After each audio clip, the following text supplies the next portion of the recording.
Okay, thanks so much for joining us for this exciting panel. I've got a dynamic group of folks to chat today. I'm going to let each of them introduce themselves real quick. I'm Adrian Lindgren, the Executive Vice President overseeing founder-facing programs, investment services in our campus at the Los Angeles Clean Tech Incubator. I was in the aviation and advanced air mobility space for quite some time before jumping to Lacey. I was at Supernal, an OEM under Hyundai Motor Group. And prior to that, I was working on UAS deployment with state DOTs and other large-scale entities. So this is a topic that is close to my heart. And I know some of you may be familiar with AAM, but we're really looking at the application of advanced technology for aviation transportation. So ranging from small package UAS all the way to hybrid, electric, larger fixed-wing aircraft. But really excited to get some perspectives from our folks today across really where's the industry. There's been different timelines set forth, so I'd love to sort of hear from George a little bit about where the product is and also what we can anticipate. We've also got David Smith from Robinson, who functionally actually has been doing UAM for a long time. We think of it as new, but we've had helicopter operations for decades here. And Ernest has been doing a ton of work for North Central Texas Council of Governments. But I'm going to let each of them give a brief intro before I kick us off with questions. Over to you, George. Good morning. Good morning, George Kumork with Archer Aviation. I oversee the Southern California market, and we are an electric aircraft company, air taxi company, about 1,200 employees based in California. Also have a facility in Huntington Beach, where we are expanding and growing some of our prototype work. And so we're developing a 4-passenger piloted aircraft that will go target range is about 100 miles, but the goal is to do short legs and hops within cities. And it has a top speed of about 200 miles an hour, and it's incredibly quiet and blends right into the environment.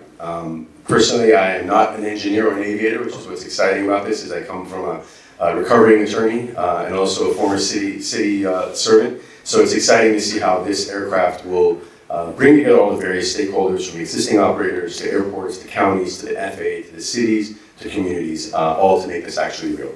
So, thanks. Hi, David Smith, President and CEO of Robinson Helicopter Company. I've been in the vertical lift industry for the last 2 decades, developing primarily civil platforms, but some military ones over the years as well. Much of my time was at Bell Helicopter, but the last 3 years I've been privileged to join Robinson Helicopter Company. We have built over 14,000 helicopters, which is an incredible number. We have the largest active fleet in the world of helicopters in the civil space. Many of them, 8,400 or so, are used in air taxi type missions today. Many of them in private charter, small operations that do tourism, scheduled routes of various types, and they're used in all sorts of other important applications. The food chain is preserved primarily by Robinson helicopters today. If you eat commercial tuna, you eat steak from Australia, South Africa, Chile, Brazil, any of those types of products are generally managed with Robinson helicopters today. Same thing if you like cherries, grapes, wine, all those are dependent on our product today. We've also been doing a lot of work in AAM, so our investments primarily are in 2 areas. Unmanned systems, we have a small coaxial helicopter UAS company that has now been used in grocery delivery, also a lot of ISR and camera work, future cinematography if people are interested in that, and then a lot of work in our advanced air mobility for electric propulsion. We've got a hydrogen fuel cell powered R-44 flying right now up in Montreal, and a lot of that is to support what we think is a growing need for quieter, cleaner aerospace capabilities, and we are using the benefit of a 50-year history of manufacturing aircraft to make that a faster process. We think we are positioned to be the lowest risk way to achieve these objectives, so look forward to the discussion. I'm Ernest Huffman with North Central Texas Council of Governments. I manage our aviation planning and education program areas. We're the Dallas-Fort Worth region's metropolitan planning agency, so we do all transportation planning for the region. I'm primarily responsible for our aviation piece, and we've been leading the effort to integrate all unmanned aviation technologies in the Metroplex for a few years now, so think drone package deliveries, advanced air mobility, etc. If you're an OEM looking to partner on an EIPP proposal, get with me as soon as possible, because I'm looking to get as many folks as possible to operate in our particular airspace for the EIPP piece. Also, I run what's called the North Texas UAS Safety and Integration Task Force, which is a monthly call I hold for unmanned aviation stakeholders who are interested in integrating in the North Texas region, but it's an international task force now where I hold it on online. So We had a presentation from around the world for interested stakeholders. So if you're a company operating or you're somebody interested in learning more about the technology, it's a one-stop shop, I think, for folks to come in, learn about the industry, learn what's going on, make connections, and make some money. Love it, thank you. You guys have a great panel today, some really diverse perspectives, but also emblematic of how much collaboration really has to come together in order to make aviation work, right, including these emerging applications. So I'm going to sort of start us off in thinking a little bit about where UAM and AAM is today. Transparently, commercialization and certification timelines have varied. I understand that, having come from sort of the product side, but also seeing that across different hardware sort of solutions and mobility products that we want to put out into the ecosystem. So I'm curious, if our panelists here can help us inform sort of where the industry is today. What are cities who want to inform and try and plan effectively? How can they be responding to the current conditions? And also, what should they be interpreting from some of the timelines that have been set out versus where they expect to be? So maybe I'll start off with you, George. Maybe give us a little bit of a snapshot of Archer and what their aircraft looks like. But what kind of experience do you think people should anticipate, ranging from that could be the in-cabin experience to the type of routes? But curious where you all's head is at. Thank you. Thank you for that question. So we all are very ambitious. I think the entire industry is very ambitious, and we have set some pretty ambitious goals. But fortunately, we've got an alignment, and what I like to say is there's sort of the 3 Ps have aligned, the policy, the people, and the product. In terms of the policy, you've got both state, federal, local governments working and integrating and understanding how this technology is going to fit within their operation systems, transportation systems. We partnered with the LA Olympics as part of that metric to understand how we can plug into the existing airspace and limited airspace during those sort of major events. So that's on the policy side and the politics side. In terms of the product, we're finally at a level of maturity, the battery technology, where you're able to build these aircraft to sustain 4 passengers, to be able to do these sort of short hops. And the third is the people. People are still interested in this. Everywhere we go, the questions we immediately get asked is your first question is, how soon is this coming? How much is it? And is it safe, right? And I think we are working towards those goals by 2028 because we put that down as an Olympic marker for us and partnered with the Olympics for that reason. And you see the federal government now leaning in, as Ernest mentioned, the federal program to pilot these things by next summer. So I think you'll see various evolutions of this. We are currently testing an aircraft, so if you go up to Salinas Airport, you can see these things flying every day. But in terms of passengers, I think David mentioned what you said, 14,000 plus helicopters. The skies aren't dark yet, right? So we're going to be doing a handful of these over the next several years. You'll see dozens of these coming into the market with the dozens or so heliports or vertiports that we're going to take off and land. So this will be an incremental growth. You'll plug in with the community to determine what their needs are and eventually grow to that scale. But it would definitely be a crawl, the famous crawl, walk, run approach. Thank you so much, George. I'm actually going to turn it down to Ernest. We tend to focus on eVTOL applications, but there are obviously other applications that have come online first when we think about advanced air mobility. Curious if you can talk a little bit about how you have engaged with that in your regional planning capacity. Where have you seen sort of effective applications, and maybe also where you would like to see the private sector and the OEMs focus a little bit more on their business and operating model?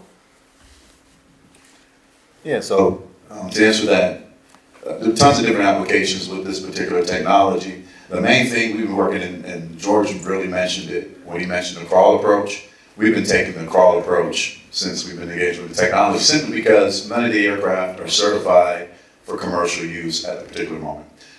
And so I'm making sure our local stakeholders, city governments, that they're prepared for the idea of the technology, prepared to integrate the technology, but we're crawling, we're not in a hurry.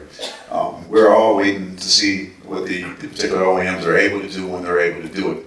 And in terms of applications, I'm holding an open approach with the industry. So we're agnostic on the platforms, we're agnostic on the use cases. Because of my region, we got 16 counties, 200 plus cities, 45 cities with populations of 50,000 or more that we're representing. I think we can do every single use case under the sun in regards to the technology in our metroplex. We got the rural to metro use cases, we have the metro to metro use cases, we got the city to city stuff. So you think Dallas to Houston, Dallas to Austin, Dallas to McKinney, Dallas to the city of Fort Worth, We're doing some things with Indian reservations in the city and in Oklahoma, state of Oklahoma. So we're doing stuff with the Choctaw Nation, Cherokee Nation. And we've taken that approach because we're a government entity and we have to be agnostic and open for whatever eventuality. And I imagine there will be tons of use cases that we don't know about today that will come on board, so we're ready and agile to accept all. It's great, thanks so much, Ernest. Having done a number of the drives you cited, you can see the opportunity there. David, as I sort of said when we were opening this up, we tend to think about urban air mobility as this new mode of transportation, but in reality, we've had sort of urban air mobility through traditional rotorcraft operations for a long time. What sort of motivated Robinson to start taking this more seriously and think about their own existing product line, and how are you all thinking of responding? Yeah, I mean, I think we've been actively pursuing electrification of our product for a long time on the backs of the investments that have been put into batteries that we've all been a part of, seeing in automotive in recent years. One of the things that stood out, though, in our pursuits, we are a very globalized business where we have more than 75% of our operating fleet is overseas. Trying to cover the market needs in a place like Bangalore, India, or Sao Paulo, Brazil, is a first-order driver for us. We have product widely distributed in some major concentrations that are doing air tax emissions today. So we're really trying to make sure that those markets are served well in all of this. And it isn't as simple as certifying in one country and then being able to replicate that in others. It is really a different animal in each place that you try to put product, both from operational rules and from certification of the aircraft. So we spent a lot of time going through that exercise internally, and what we saw was there are neglected regions. There were neglected regions, honestly, when the company was founded. That's one of the reasons why Robinson's been successful, is we went after and tried to really keep costs under control of the vertical lift dimension and giving customers something that you could legitimately start a business in Bali, Indonesia, or somewhere in say, an Amazon tourism operation. You can do those things cost effectively with a light helicopter. So we're trying to offer that in the same spirit in the next generation of products, and we don't see that today. Most of the entries that you hear about in the sort of large-scale distributed electric propulsion are going to be very expensive product. They might work in a commercial application, so you think airliners and that sort of scale. Ultimately, we need product that can be a small business incubator, a small business driver, and that's been Robinson's sweet spot for many years. So we saw that neglected area of the sort of market, and we think that's going to be our sweet spot in the next generation as well. So you'll see that from us. And our product that you can probably see videos of flying now up in Montreal is really the entry of that. It's the first generation hydrogen fuel cell piloted VTOL that we actually we flew real early this year, and have flown since then quite a bit to prove out the technology. That's going to go into a certification program that we think is the lowest risk. It doesn't feature things like fly-by-wire technology, which presents an enormous schedule risk to any program in the VTOL space. I actually worked on a VTOL aircraft that's still in certification. I was on it 17 years ago, and that was with the best people on the planet working on it continuously for 17 years. So my argument is that I think we can de-risk the ability to get these products to market faster, and again, target that unmet need in the light aircraft space at an affordable price. So I'm going to double click on something that I think is really unique about the perspective that you bring, David. When we look at the global market, right, I think there's been, in a certain sense, an increasing amount of competition across different geographies around who can really support, once the aircraft are certified, bringing that product to scale for their sort of transportation solutions. And I'm curious, where do you see sort of, LA and the US landing in sort of the sequencing of markets? Or are there any that you would call out that you think have some of those, special attributes that are going to be enabling? Yeah, I think for us, our highest per capita region in the world for helicopters is Australia, actually, of all places. And it's because they use the aircraft as a Swiss Army knife, doing everything from moving material and people to doing agriculture work and utility lifting. We think that's going to be a sweet spot for us again in this next generation. There's certainly more in the coastal regions, but even cross-continent, there's a lot that they do there. The same hallmarks that made Australia so successful for us over the years, there's almost 1,400 helicopters operating there today of just our products, and there's others as well. And if you look at that, the same demographic and the same expanse and distance, the opportunity in India is just captivating. It could be larger than all the other markets combined with the demographics that they see and the wealth that's being accumulated there. So we see India being a really significant market for us, and that is one of the most complex places. It's not been a vertical lift region to date. largely because that is such a difficult environment to get the regulatory approvals, to get the complexity of operational approvals and rights. All of that is something that we think we can unlock. So that's one that I think is a really major unmet need, and obviously the most populous country in the world very soon. And I think Brazil is a similar model where the traffic and the congestion is holding that country back, and that's partially why the helicopter industry has taken off in that region. It enables so many entrepreneurs to make their next pitch or their next major investment much more point-to-point and much quicker, avoiding security issues on the ground and avoiding the congestion on the roads. All of those things, I think, are great hallmarks. Frankly, though, the U.S. is a mature market, one that, while it appeals to a lot of folks because it is in our backyard, the world is so much bigger. And for us, we see that every day, that most of the aircraft that we build each year, 2/3 actually are going overseas, and that continues to be the trend and only will accelerate in years to come. That's great, thank you. I'm going to pivot a little bit. You know, you, Ernest, mentioned the IPP program. For folks who are unfamiliar with it, the DTLA IPP program, Integration Pilot Program, was launched, I want to say in September 16th, and I keep tracking. September 16th, it does follow sort of the earlier program in 2019 around unmanned aircraft systems integration pilot programming. Usually that's led by a government entity. I'm curious from your perspective, and when you ask for that sort of call to action to organize, what are you looking for, both out of the IPP, but also out of the partners that you bring into the mix? Yeah, so one of the big call-outs in the IPP is the OEMs have to be, it has to be an American-made aircraft, has to be undergoing a certification process currently with the FAA, and that's the only barrier to entry to my application at the moment. We're also working with some some aircraft that aren't going through a certification process with the FAA. So we got an airship company, for example, that's locally bred, and they're looking to fly autonomous systems on their aircraft for proxy, as a proxy to the non-existing aircraft. Like, for example, WIS doesn't have an aircraft right now flying, but they need to fly their autonomous software suite in an aircraft. They can do it in this airship.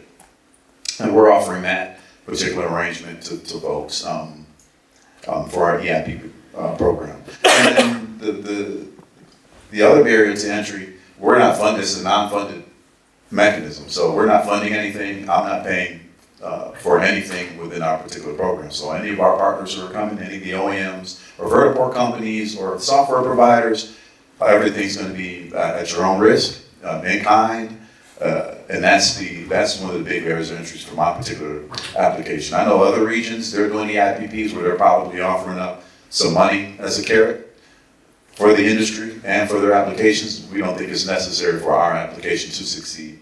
And we think our market will be robust enough and we have enough things in place. I didn't mention we're going to have 14 different nodes in our market, or we'll have 11 different airports to take off and land from in the Metroplex, as well as 3 current heliports that we can upgrade to vertiports in the future for our particular EIPP submission. And I get airports on a daily basis asking to be added to that process. So when this is all said and done, with year 3 of the EIPP program, I may have 25 different nodes for operators to do some flying within our Metroplex.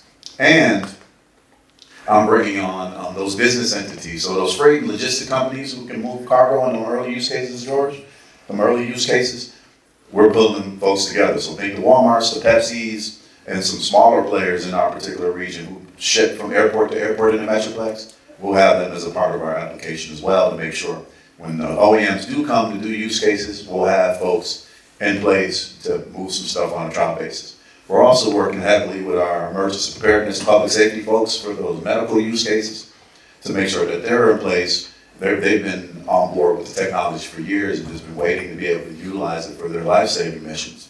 And we're going to have those folks in place as part of our submission as well. And I think Ernest points out something very unique, right? It's the uniqueness of these aircraft, because they're as light as a sort of as a Model 3 Tesla and take the same charging as a Tesla supercharger, to be able to plug these in various, no pun intended, in various environments and serve different needs, whether it's cargo, whether it's passenger service, but to do it quietly and safely. I think that's the one component that David hit on is this isn't the first time the FAA's done this. They've been working on certification aircraft. This is a very diligent process, arduous, sort of deliberate process that they go through for decades to get these aircraft approved. So when you get into these things, you know that they're equally as safe as your existing United flight or your Southwest flight. So that's ultimately the point, is to now find those unique niches that these aircraft can serve, so that you're going from Little Tokyo to LAX in 8 minutes, or you're going from Little Tokyo to maybe Calabasas in 10 minutes, right? And that's not necessarily a service that you may want to use a helicopter for, because you may want that for a different service or another service that is necessarily, you're talking about Amazon or international work. That might not be what an eVTOL would be applied to. So I think that's what's exciting, is we haven't unlocked all the possibilities yet, but we know at least what each of these various companies are trying to accomplish in the markets. It's great perspective. I mean, I'm curious for George, for you and David to build off. I think, working in sort of clean tech deployment these days more broadly, there's always this challenge around unfunded sort of pilot opportunities or deployment opportunities, and what is sort of the internal risk analysis or cost benefit analysis that goes into it. I'm curious, as sort of the folks who are coming at it from a different perspective than say Ernest, I'm curious, what is it that you are looking for out of the IPP program or the EIPP program? What is really going to motivate you to engage in regions, or what is the benefit that you see potentially as the outcome there? So I think there's two functions that come out of the IPP. One is the coordination, just the basic getting the airports talking to the city, talking to the departments of transportation, talking to the PDs, talking to the local transportation authorities. I think that's something that traditionally they're all siloed, and with this market, with this product, you're bringing them all together. What happens at the airport now actually integrates also with what happens at the city. So that's sort of number one. The second thing we hope to accomplish with the pilot is to really pressure test the regulations. We currently know what the rules are. These aircraft are going to get certified to operate to use existing helipads. What does that mean? How does that get integrated with the city planner, who is looking at their plan book and they don't have the word eVTOL in the planning guide, but the federal guidelines say that you can operate a powered lift aircraft at an existing helipad. How do we educate and move forward with planning officials to integrate those rules? So I think those are the two fronts. One is organized, and the second is pressure test policy. That's great. I'm going to pull on that thread. In my own organization, we tend to think about pilots and sort of deployments across 3 buckets, right? Does the technology need to be validated and scaled? Is there a policy sort of model challenge or a policy challenge that needs innovation, or is there a business and operating model challenge, right? And how do you stress test against those? I'm curious, David, from your perspective and based on a lot of experience already having product in operation, what do you think that IPP can best deliver on, and where would you love to see folks really start to drill down in terms of the jurisdictions and the authorities who are actually going to be in the mix of making this happen? Yeah, it's a broad question of when we get these aircraft operating, there's going to be a lot of learning about things like ground operations and the way you prepare either cargo or people to get on board and queue them up. It's a challenging thing, and I think the difficulty of any of these use cases is going to be each individual neighborhood, region, talk about Little Tokyo. There's going to be challenges in integrating any of these products in the local space, because even if they were silent, the queuing of people is going to create a lot of secondary effects, trash litter, etc. It becomes something that you only confront as you're demonstrating it in a use case, and I think those will be important. There are technical aspects too that I think are going to be really important to see at a local level. Downwash and outwash is one that's come up in recent months. Something that we have experienced quite a bit in the helicopter world, but it's something that's uniquely challenging in the eVTOL space. And I think as those get implemented, certain regions will have certain expectations of changes in operational approaches and departures, changes of operational rules and times of day they can operate, things like that. I think all of that has to go through iteration before we can really understand what the business model looks like that utilizes these new technologies in the most effective and efficient way. But we're excited for that. I think to us, we look at the EIPP, every day for us is a pilot program of air taxi and air mobility. So we certainly are watching with interested eyes on how it will take shape. The way we see this is there'll be elements of both the infrastructure that will be proven out and how they can keep up the operational tempo. Today, you don't really have many examples where fuel distribution fails or has difficulty with reliability and service.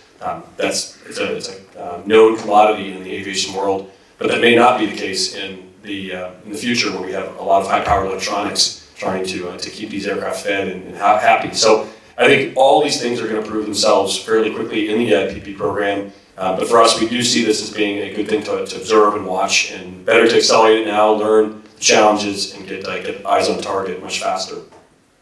It's great. Ernest, I'll turn back over to you in the sense that I think when we think about planning investments, right, around aviation, advanced technology, mobility, aviation and airports have historically, I would say, been, I don't want to say siloed, but they kind of operate in its own sort of industry approach, right, and a little bit disconnected by nature of the aircraft we use today from some of the bigger or broader regional investment conversations. But I think that's changing, obviously, with electrification and transition of tech, advancement of tech, some of the overlap between it. Curious how, I know you mentioned working with some airports in your region. How have your other sort of planning entities, particularly around the transportation services in your region, been thinking about coordinating with any of these new aviation or airport applications? Yeah, luckily, because of the ecosystem we've created over the years, we've created that center of gravity in our region from a regional perspective that all folks can convene to have this discussion. So typically, I run also our Air Transportation Advisory Committee. It's comprised of all of our GA and 2 commercial service airports in the Metroplex. We meet every quarter. The various planning delegations around the region, they come to that particular ecosystem to learn more about what's going on. But like you mentioned, aviation is silent. I'm an airport planner by trade, airport-centric by trade, and getting into the surface transportation element side where there's billions of dollars spent on an annual basis, where aviation side gets a pittance. We get a small fraction of funding on an annual basis to do what we need to do. That intermodality, that crosstalk is happening more, particularly in our region, primarily to get towards those funding mechanisms so we can integrate the technologies safely. And they come to us, they come to my particular agency to do that regional coordination, and they trust us to do it. We're unique though. I think I might be one of the only NPOs in the United States. Houston typically once in a while has an aviation staff, but we're one of the only ones who have an aviation staff. What I'm working through with the American Metropolitan Planning Organization organization is trying to standardize or get everybody some type of aviation staff or knowledge on deck for this advanced air mobility piece, because those conversations won't be able to be had if you don't have anybody knowledgeable in the aviation space and the surface transportation spaces in those particular conversations. But it's not happening over in the country. City governments are leading the charge, like LA would be leading the charge on the AAM development. Orlando will be leading the charge on the AAM development. New York City is pretty localized. And it's not done on a regional clip that is done in DFW at the current moment. So interesting. And I guess this is a little bit more of like a pop question. It wasn't in our draft, but given everything that's been going on with, I would say, just over the years, and you're seeing it now acutely, some of the strain on ATC services, workforce that has sort of like powered the entire ecosystem that supports aviation infrastructure, where do you see the need for just in general a better pipeline of whether that's workers or policy focus? But I try and think about for a lot of folks, I think particularly who are coming from the ground mobility space, air traffic control, navigation systems is a little bit foreign. So I'm curious maybe from you, David, if you'd like to shed a little light on where you see the need for adding capacity to the network, what that looks like. Well, I mean, I think the start of your question was really about talent and people. I think one of the things I like about today's the industry that we're in, when I came out into the industry, it was really in a difficult time of both defense spending and general aviation spending, and I watched that affect the inflow of talent into the companies I work for. I think it is certainly a challenge that can be overcome with excitement, and I think what you see on the stage and also at the event today, I think, is that aviation is an exciting profession, and we have to do a better job of explaining how it is moving faster and faster each year in technology, and the things that I think we hear in the news about AI and all the future of computation really play well in the aviation space. It's going to take time, and we see this even in our manufacturing operations, how different it is with AI enablements. I think it's going to take a generation, but the exciting thing is people want to build something, and so I do think we're in a phase where you could see the benefit of a commitment and a vision for future advanced ATC that's going to attract people into the industry that otherwise would say, well, I don't want to go and work on old tech and something that really I can't see it being a long-term career. This now, it feels more like a long-term career for many. We see it in the maintenance side, which is going to be a big enabler of AAM. We today, in every part of the world, and I see this from a global perspective, the vast majority of graduates in A&P programs, airframe and power plant mechanics, end up servicing commercial airliners, and the rest oftentimes are military. And so ultimately, we really need more folks to choose general aviation to make these regional models work.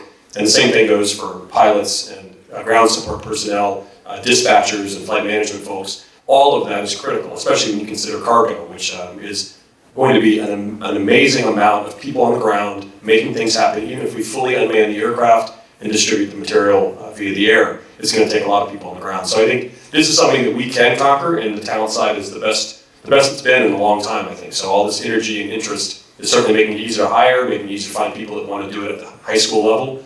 We just got to keep their attention.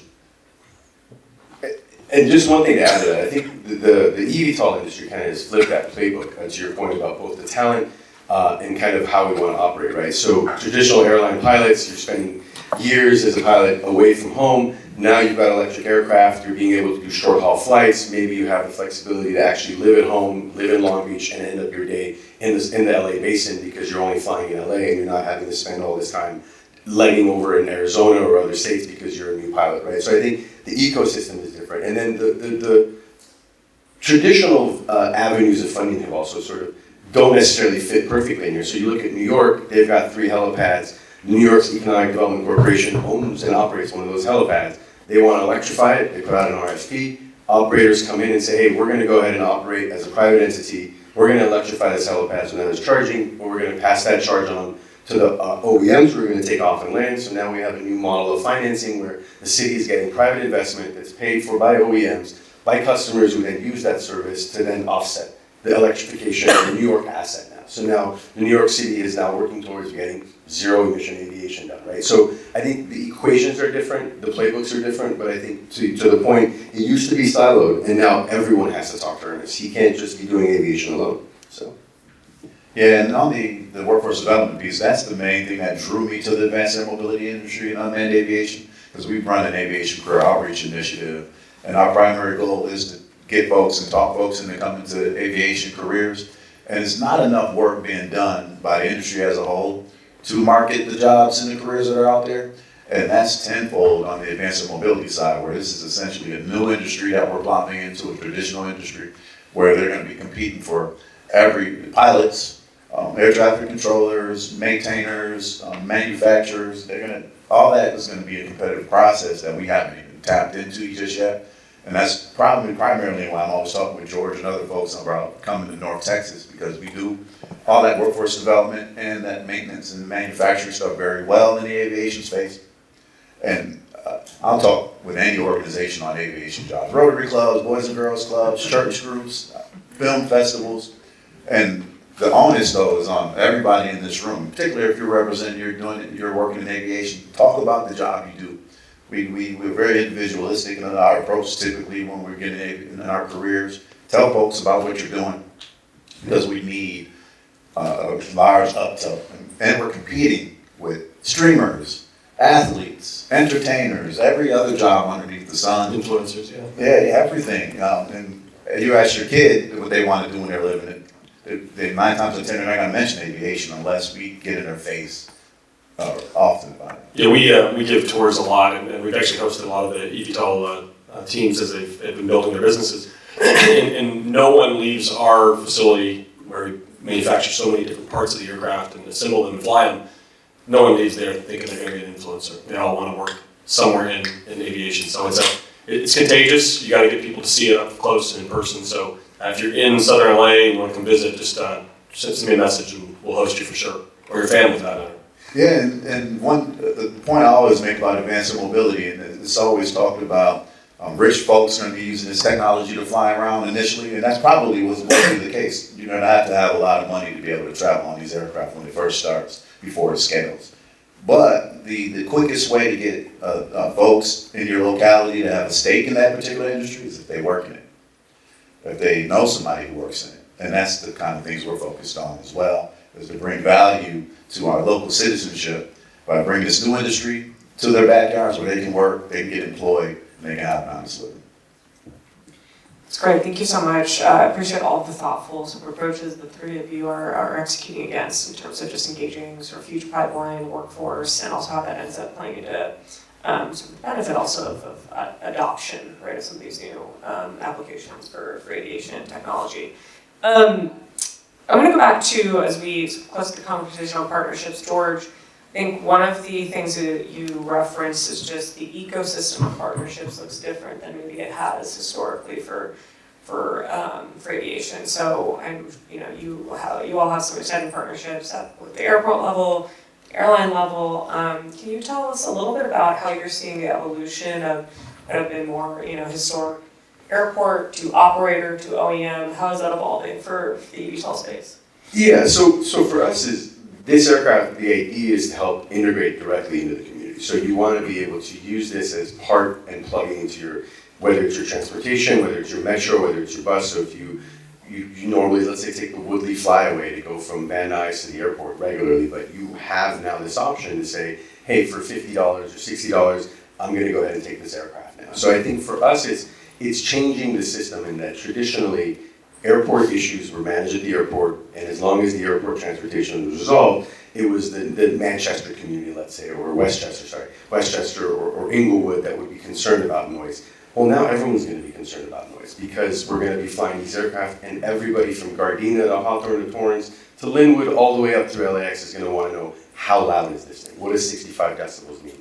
So I think our engagement with the community is going to be different. We're going to expand that and have broader parties in terms of folks who are participating. And then I think you have folks that are very interested, right? So suddenly the Rams as a partner for us, or LA28 as a partner for us, brings this sort of new mold of folks where we're now connecting Woodland Hills because there's this tremendous number of athletes and service and ticket holders and passengers that are going from Woodland Hills to to Inglewood SoFi Stadium. So what kind of service can we provide to complement that, right? Now, so that conversation changes where we're now going in with a partner and then, developing that relationship for Woodland Hills. Similarly with United, what does that mean for us in terms of operating at Santa Ana Airport, Van Nuys Airport, and other airports? How can this service connect so a passenger can say, take the aircraft from Calabasas, fly into Van Nuys, and then connect to an aircraft there, right? So I think it really changes all of the various players. It's no longer just the airport and the noise community, it's the airport and the entire basin of folks.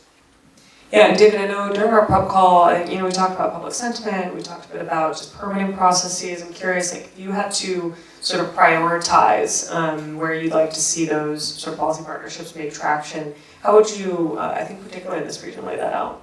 Yeah, I think Los Angeles has always been our home, and so we've had 52 years here and know the area really, really well. The region has been supporters of GA for a long time, but there's been caveats to that, and most of them around the high demand for the LAX airport and some of the work that is done by all the various law enforcement agencies to keep public safety at a center point.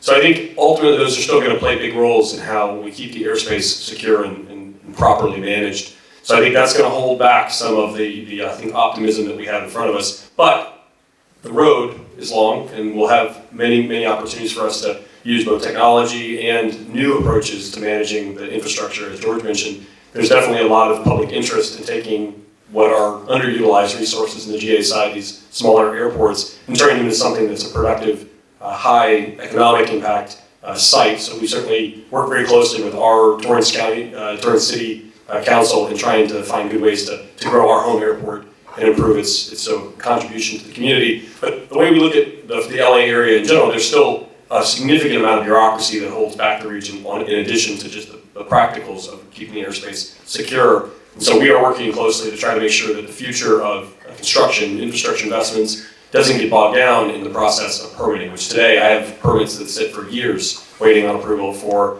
These are cleaner processes, better for the environment, better for sustainability, and they are sitting behind permits that, in this case, I guess is a long backlog, and we're replacing technologies that are dirtier, older, and less safe processes. And so it seems like the bureaucracy is going to certainly play a role in tempering what we see as the optimistic future. So we're definitely working on that, trying to make sure that message is shared with the economic development folks, city and state folks that can help policy changes. But for now, it is definitely a pacer to our business, and I think it will be for everybody in this space. Not in Texas. Maybe not in Texas, but... Thank you. Well, I'm conscientious that we have about 10 minutes left, so I've got a couple of closing questions, but I do want to open it up to the audience in case there are any questions that you all would like to hear from our panelists. can sort of see most people. I'll keep us moving. I got a question. Where have you seen the most innovation in terms of airspace management, in terms of safety protocols, and how do you deal with the thought around emergency aircraft that might be traversing in this space? Is there any kind of automation in development? Are you leaning on AI? What do you think? Well, just down the road, we do see both onboard and offboard. So the idea of putting additional intelligence in the infrastructure. So we think about it as everywhere there's cell phone, cell tower infrastructure investments, building investments. There certainly is a future where technology can be embedded in other infrastructure investments that enable enhanced precision of aircraft positions and the relative relation of them to one another. It's going to be extremely important for the fast-paced drone delivery market, things that scale into the tens of thousands of dispatches per day. So we see that as being an enabler. It definitely lends itself to AI management rather than human intervention and human control. So I think that's certainly where we see it on our unmanned division is the onboard technology is there. The offboard technology is still not invested yet. And so we see that as being part of the optimistic future in so much construction, so much investment in broadcast technology. That's going to be where we piggyback on those. Similarly, the data center investments that we see, those massive amounts of concrete moved for those types of projects and power generation, we'll piggyback on those to get infrastructure in place so that as you're flying through these areas, you're not entirely dependent on what's on board the aircraft. You're gaining additional precision and awareness from the systems on the ground. And so I'll say 3 points on this. And so first point, it's going to be tough complimenting the administration and sitting here in downtown LA, but the administration is doing a really good job on answering this question. For the first time in 30 plus, 40 plus years, it's sort of an open canvas, open the book and reevaluate our air traffic control technology implementation. So they are sort of leading the charge. I think that is the one thing they're doing really well. So moving on from that, I think the second is what David was saying. The technology's there. And that's part of the reason Archer made the heavy investment in Hawthorne Airport is we want to implement some of this on-the-ground technology and integrate that into the operations so we can develop that muscle and skill set so we know exactly how this should work because it's not being implemented currently in sort of commercial airspace. And then the third thing is we already have aircraft that are flying and testing every day. So you can go up to Salinas, competitors are flying, I think Whisk and others are flying in different Central Coast airports. So the Central Coast airport community is pretty well networked. Between Salinas, Watsonville, San Jose, San Francisco, they have done a really good job of getting those aircraft up and running, testing within their existing airspace. Do you have a question?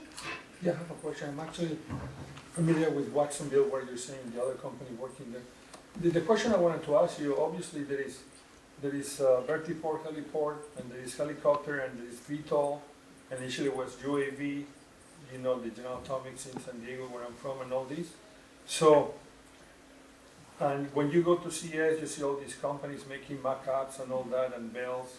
So, how do you see, for any of you two, how do you see the industry? Because you see companies that went out of business, like Lilium, because they seem to have something. My opinion is somebody that has been doing helicopters like you, or Bell, can build a VTOL. But somebody out of the blue tried to make a VTOL. I mean, Honda is together with this company that you mentioned trying to do it. But what is your feeling? To me, if somebody has many years making helicopters, they can probably do a VTOL. But somebody out of the blue make a VTOL, I think it's kind of scary. What's your opinion on that? So I'll just say, before I took this job, I was very close to making the decision to join an eVTOL company. And ultimately, the distinguishing thing, I'm an engineer by background, not a particularly good one, I'll say. I went to MIT for undergrad, and you get to see the world's best engineers there. I was not in the top of my class, I'll say that. But I was able to be around so many brilliant minds in some of these new advanced startups. And I do think there is a technology gap that is not discussed enough. There's a lot of people who are excited about this industry. I'm excited about this industry.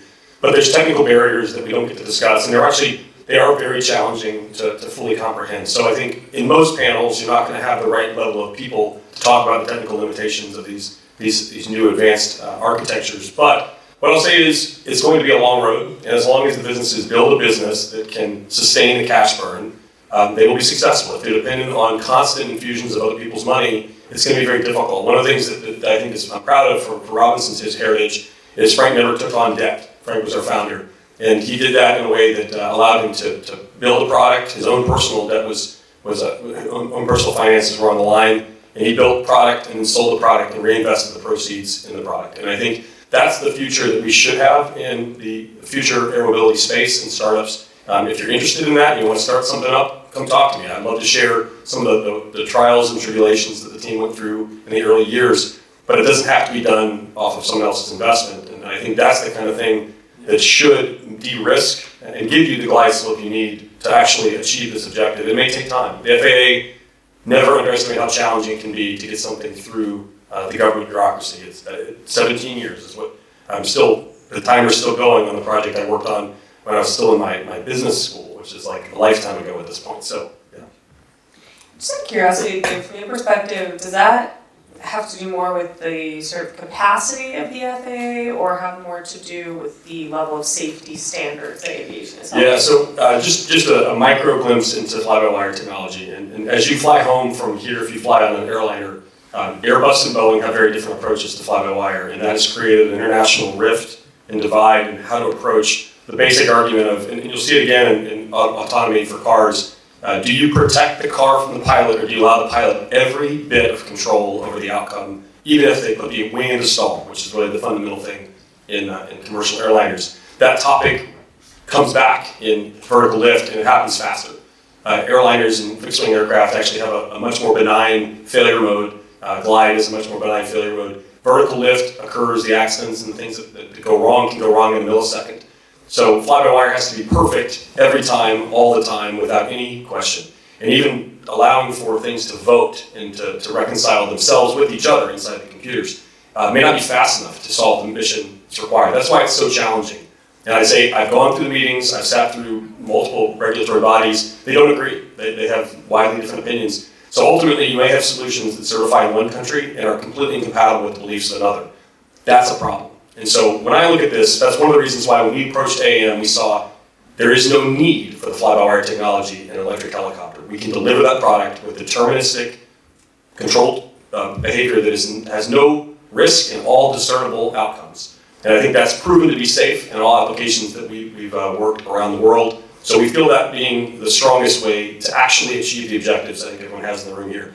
But my point on that is I think there are challenges in the regulatory body that are bandwidth related. And I think we need to help fund more inspectors, more investigators, more people in the certification body. And probably the single biggest thing is people think that the solution is changing regs or adding regs. That actually makes the problem worse. They have to cover more ground, more territory. The better solution has always been to make it an attractive profession to be a government regulator. It's the same problem with the FCC, same problem with the FCC, same problem with the FTC. All these industries that try to regulate, they're fighting a very difficult battle with the optimism of the industry and the incredible innovation that comes to industry and the inability to cover that with all the resources they have. So my argument is, yes, there's a bandwidth limiting thing. We should help and encourage more funding in the FAA for certification programs, but then also we have to make sure we acknowledge the technical challenges. I wanted to answer his question, but the premise that only a helicopter company can build eVTOL would be debunked by the fact that the guys that build aviation were bike company guys, right? So the Wright brothers built bicycles, they didn't build planes. And the largest EV company in the world right now is not GM, it's Tesla, and they build batteries. So I agree, the proposition is definitely going to be easier. There's a know-how, but I think you need to have the chutzpah to kind of push that envelope.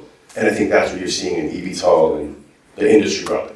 I agree with George on that. Yeah, I think I constantly get reminded by people, they think you have to have a degree in something to do it. That's not true. Most industry was built with people who didn't have a knowledge of what a helicopter was when they invented it. And so I think truly, I really appreciate all the things that are being done in this industry that are pushing the limits of technology, but it's really a trap to get in the mindset that no one's going to disrupt that's never been in the industry. That's not likely. But we all hinge on the industry that the helicopter is set because, as every eVTOL company says, we plan on using existing infrastructure. So it only works if we can unlock all those sites and expand eVTOL and complement that service instead of annihilate it like we did eliminating the helipad at LAX, which we had for decades, right? Yeah, the number of helicopter flights by eVTOL companies is pretty high right now, and at least one company has crashed one of my aircraft doing their EV technology development. So ultimately, I think we work hand in hand in a lot of ways, just at arm's length apart, I guess. Okay, I think we've got about a minute. Clock's off, but yeah, let's do one more and then we can wrap this up. Okay? Hi, thanks. And this question maybe is for Ernest. What trips do you see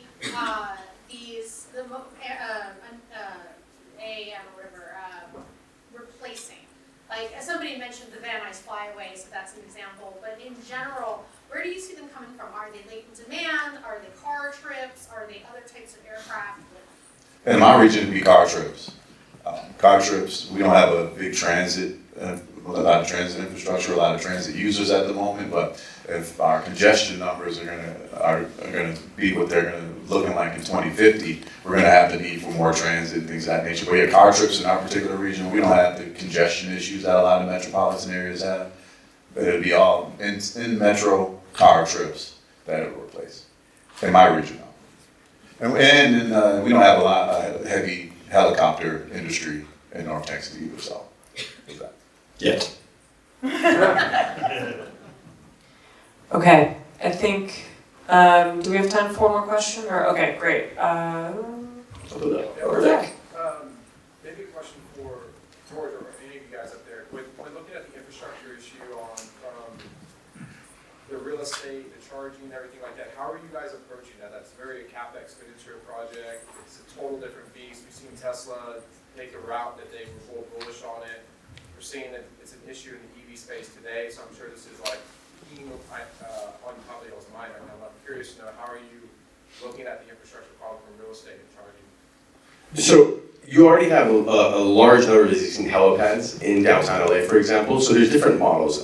One of the airports that we're working with, GA Airport, they're going to purchase the charging equipment and they're going to charge us back for that over the course of the lifetime of that asset. Other airports, we're coming in and we're purchasing the charger. We're bringing the material, but they're doing an airport upgrade, so they're going to lay the conduit, and then we're going to be responsible for that last connection piece, right? So as long as they have the conduit there for everyone to plug into, it's up to us. So I think there's no single model that really works for this, but it is very capital intensive. But again, we're looking at buildings where they have a helipad, go meet with the building owner and say, hey, we're going to work on, you haven't upgraded your electrification in 20, 30 years. They're going to now do cooling systems. This is going to be one component of that upgrade. So there's various different models, but that is definitely the biggest element. That's why we're working with power companies, independent, Southern California Edison, et cetera, to begin that network development. And just to follow up on that, with the sites that already have helipads, I would think that those are going to quickly exhaust and not be enough to support the capacity. So what does that kind of next phase look like on developing? Are you looking for folks to develop more structures for these sites, or how does that look once it actually starts getting to scale? Yeah, you can sort of see the 3, 5, 10-year phasing where you can have existing airports. You've got about 15 plus general aviation airports in the Southern California basin.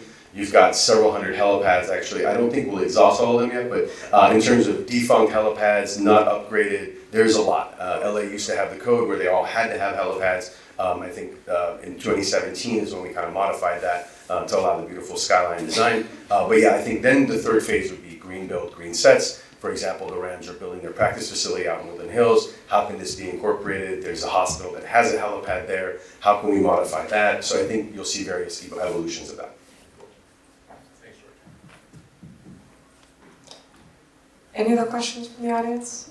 Otherwise, I will let each of our panelists give a quick, maybe closing statement. If you have one call to action for folks in this audience, what would it be? So I'm always taking members for my task force. So if you're interested in the unmanned space, you want to integrate in the North Texas market, get with me.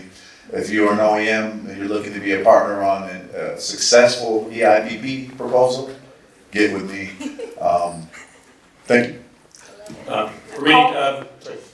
Go ahead.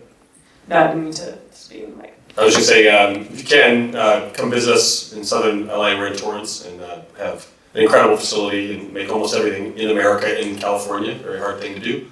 But we do it and produce the lowest cost, most accessible helicopter and vertical lift in the world. On top of that, follow me on LinkedIn. I think I'm pretty candid.